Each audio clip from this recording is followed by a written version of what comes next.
Buen día a todos, muchas gracias por acompañarnos. El coronavirus no reconoce fronteras y más que ningún otro fenómeno actual demanda soluciones globales, consensos. Pero estamos en la época del desacuerdo, en la era de la polarización. Y construir ese consenso le requerirá a los líderes del mundo y a cada uno de los países mucho esfuerzo. ¿Llegará el mundo a eso para combatir otros fenómenos?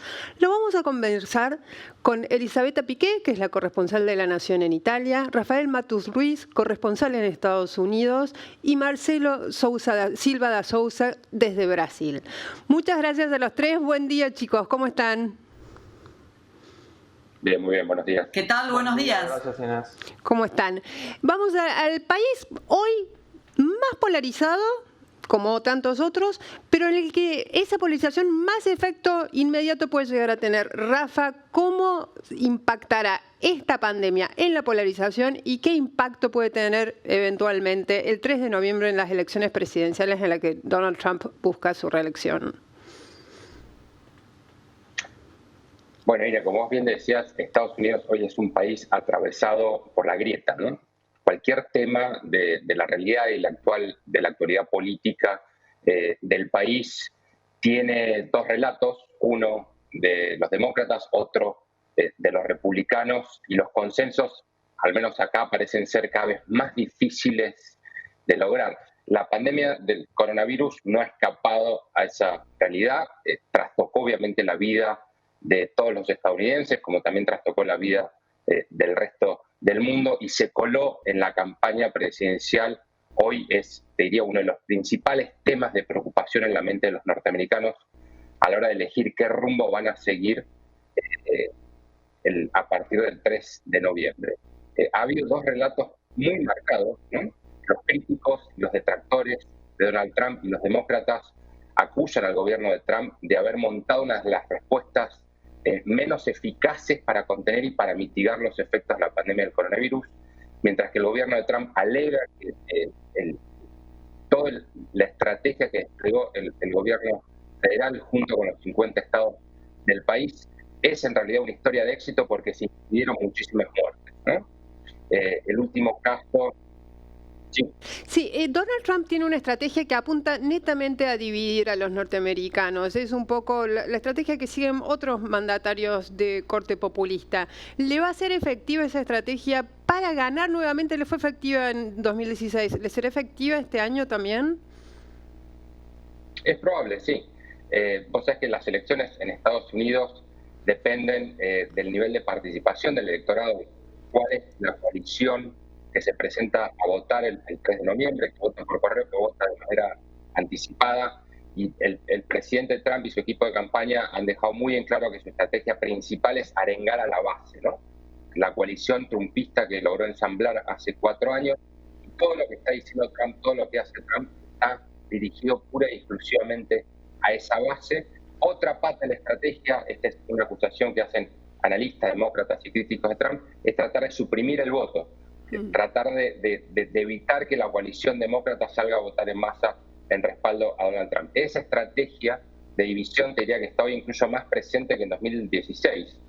Las dos campañas de alguna manera han desplegado un mensaje arraigado en el miedo más que, si se quiere, en la esperanza o en una visión futura del país, ¿no? Trump diciendo que si ganan los demócratas, Estados Unidos va a ir al socialismo, y los demócratas diciendo que Trump es un riesgo para la democracia. ¿Y los moderados dónde quedan? ¿Tienen lugar en el espectro político norteamericano hoy, Rafa?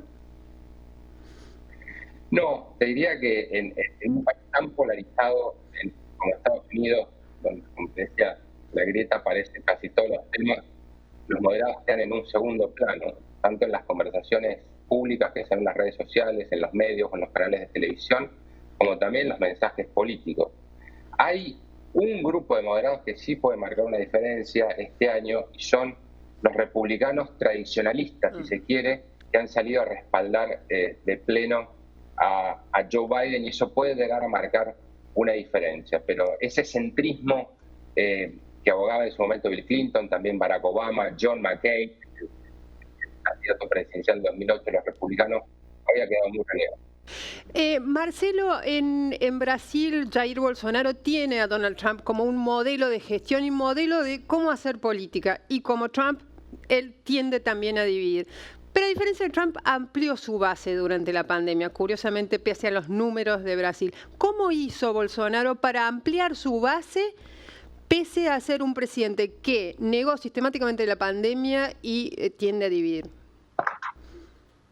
Bueno, es muy interesante cómo en la pandemia Bolsonaro recuperó un poco esa fuerza polarizadora que lo había catapultado a la presidencia y que curiosamente el año pasado, en 2019, se había borrado un poco de escena justamente por la falta de una oposición sólida que todavía no asumió el mazazo de la elección presidencial. Bolsonaro justamente jugó con eso en la pandemia y encontró en los gobernadores y en los alcaldes los principales antagonistas, con quienes polarizó en relación a las estrategias sanitarias que había que tomar para combatir el virus. Bolsonaro muy enfocado en la cuestión económica.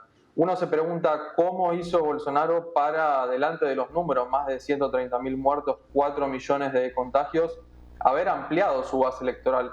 Y una de las claves ha sido, sin dudas, el auxilio emergencial, un subsidio que el gobierno brasileño implementó para más de 60 millones de brasileños informales, básicamente trabajadores que o perdieron el empleo o se quedaron sin renta durante la pandemia y que de un momento a otro pasaron a recibir un subsidio de $115, un ingreso que supera ampliamente al tradicional programa Bolsa Familia, es decir, una capa muy importante de los brasileños que de golpe en la pandemia, muchos de ellos que tampoco tenían un trabajo estable antes de la pandemia, pasaron a duplicar o a veces triplicar los ingresos que tenían. Y esto sin duda alimentó la popularidad del presidente brasileño, principalmente en la región nordeste del país, muy asociada a un histórico bastión del Partido de los Trabajadores, que hasta hace muy poco tiempo, directamente antes de la pandemia, muchos creían que era una región de Brasil que representa un tercio del electorado, impenetrable para Jair Bolsonaro, que en la pandemia ha comenzado a mostrar que sí tiene herramientas como para poder seducir a ese electorado, y Bolsonaro mismo empuja para sostener un gasto social elevado en 2021 ya de cara en lo que puede ser la campaña hacia su reelección. Elisabetta, en Europa también hay fracturas internas dentro de los países, no en todas, porque Alemania se está mostrando un poco como un país de consensos donde todos se han alineado detrás del gobierno de la canciller Merkel, pero en otros países como España o incluso Italia hay fracturas internas. Pero también hay fracturas dentro del bloque. ¿Cómo sobrevivió Europa, la Unión Europea, a estos 6 meses de pandemia en los cuales por momentos se creyó que estaba al borde de la desintegración, sobre todo con la reintroducción de las fronteras? Te diría que la pandemia que trastocó a todo el mundo, en el caso de Europa, de la Unión Europea, significó en realidad un regalo, diría, del cielo. La Unión Europea, que en los últimos años y meses había demostrado una incapacidad total para ponerse de acuerdo en muchísimos temas, principal el migratorio, la ola migratoria.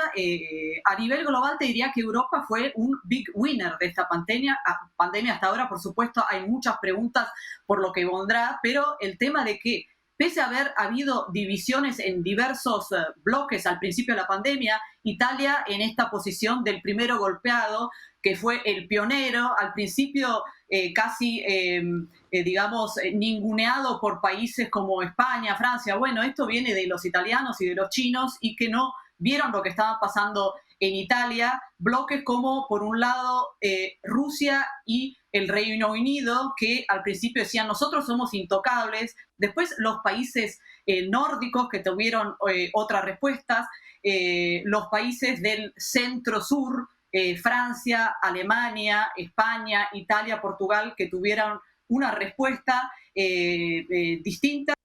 Y después, bueno, también los de Europa del Este, Polonia, Hungría, República Checa, que al principio dijeron, bueno, cerremos las fronteras. Todas estas diversas divisiones que después también se vieron a la hora de ponerse de acuerdo y de implementar un fondo de recuperación, que es algo que finalmente se logró, este fondo el más increíble, millonario de la historia. Se pusieron de acuerdo. Hubo un acuerdo que hubiera sido totalmente impensable unos años atrás. Y esto creo que es importante, sobre todo teniendo en cuenta que el año pasado el escenario global, tres actores muy importantes, la Rusia de Putin, Estados Unidos de Trump y China, tenían como objetivo una debilitación, una desunión de Europa, China haciendo acuerdos bilaterales de negocios con, digamos, uno a uno, sin tener en cuenta. Todo esto, es decir, todo esto ha reforzado Europa, una Europa alicaída, y ha debilitado, por otro lado, todos los grupos populistas que tenemos en Europa. Claro. Rafa, Beta decía que Europa es uno de los big winners de hasta ahora, de estos 6, 7 meses de pandemia. ¿Cómo queda Estados Unidos ante el resto del mundo y fundamentalmente en qué posición queda en su competencia estratégica muy creciente con China? Te diría que queda desprestigiado y debilitado. Esta semana salió una encuesta del Centro Pew Research sobre la imagen de Estados Unidos en el resto del mundo. Hoy está por el piso en Italia, en América Latina, en varios países, no solamente por el efecto Trump, sino también por la respuesta tan criticada a la pandemia del coronavirus, ¿no? Y aquí ya han empezado a ver imágenes de la vida en China con un regreso total a la normalidad, una economía que empieza a recuperarse después de haber sufrido una caída no tan dura como las economías occidentales, y Estados Unidos que todavía forcejea para tratar de salir de la peor crisis desde la Gran Depresión. El Congreso todavía no puede ponerse de acuerdo, a diferencia de lo que contaba Beta, que estamos viendo en Europa, para sacar un segundo paquete de ayuda fiscal que termine de sacar a la economía. Ese va a ser el principal desafío que va a tener el próximo presidente frente a una China fortalecida que sigue ganando espacio en el mundo. Marcelo, Estados Unidos queda debilitado respecto del mundo, pero Brasil, con un Bolsonaro fortalecido, ¿cómo queda ante la región? Y un Bolsonaro que ya demostró que no quiere mucho acercamiento con Argentina, ¿eso quiere decir que va a seguir este rumbo de alejamiento de nuestro país? Bueno, es crítico y es clave al mismo tiempo lo que va a pasar con el Mercosur, ¿no? Que si ya estaba debilitado por diferencias políticas entre los dos principales socios, la pandemia terminó de dar un golpe muy, muy grande, principalmente en lo económico. Estos días, por primera vez desde 2002, Argentina salió de la lista de los 3 principales destinos de exportaciones de Brasil, los 2 socios más grandes de la región. Y un Brasil que ve hoy a la Argentina como un obstáculo por su crisis económica para poder avanzar con el acuerdo con la Unión Mercosur, que el propio vicepresidente Mourão ha dicho que empieza a hacer agua. Un Brasil que quiere profundizar el camino de alcanzar nuevos acuerdos comerciales con países como Corea, Canadá, etcétera, y que realmente va a plantearse seriamente si lo va a tener que negociar, encarar con el Mercosur o por fuera, delante de las dificultades que está teniendo su principal socio Argentina.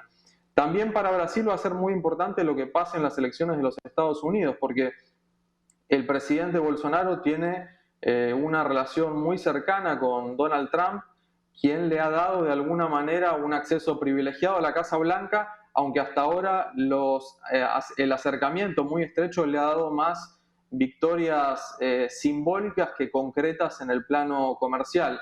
El gobierno de Jair Bolsonaro, a través de la familia y del ala más ideologizada, ha apostado claramente por el presidente Donald Trump y por su reelección, algo que no está muy claro y que veremos cómo va a reconstruir esa relación en caso de que el triunfo sea demócrata. Es cierto, Marcelo, el 3 de noviembre será una fecha clave, decisiva para descifrar cómo será la reconstrucción de los consensos globales de cara a muchos fenómenos que, como la pandemia, amenazan la convivencia y el bienestar del mundo. Muchas gracias, Beta, muchas gracias, Rafa, y muchas gracias, Marcelo, muchas gracias a ustedes por habernos acompañado.